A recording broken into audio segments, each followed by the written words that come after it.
Sikiliza. Mwana wa Adamu Yesu huyu tunayemzungumzia alipewa ufalme wa milele. Falme nyingine zote ni za muda mfupi, na ufalme wa shetani ni wa muda mfupi, kwa sababu kwanza tayari umekwisha kuhukumiwa, upo chini ya hukumu. Falme za dunia zitapita, lakini ufalme wa Yesu Kristo ni ufalme wa milele. Piga makofi kwa Bwana.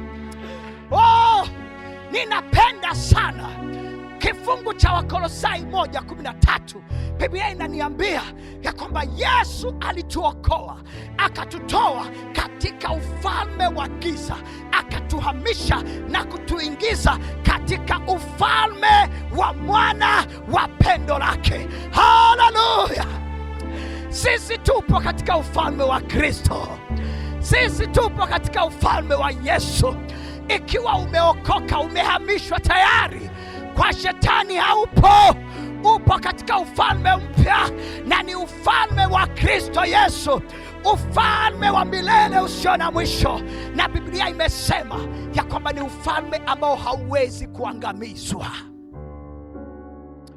Wangapi tunajivunia kuwepo katika ufalme huu? Mimi ninajivunia sana kuwepo katika ufalme wa Kristo.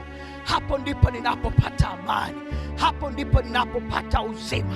Biblia inasema kwa shetani ni kuua, kuchinja na kuharibu, lakini kwa Kristo tunapata uzima tele. Na ningependa nikuite wewe ambaye bado upo katika ufalme wa giza, chini ya mamlaka ya shetani, toka huko sasa, ondoka huko sasa. Huko kuna kuharibiwa, huko kuna kuuawa, huko kuna kuchinjwa, lakini kwa Kristo Yesu kuna uzima tele, kuna amani tele, kuna tumaini la uzima wa milele, na tunaanza kuishi nayo sasa.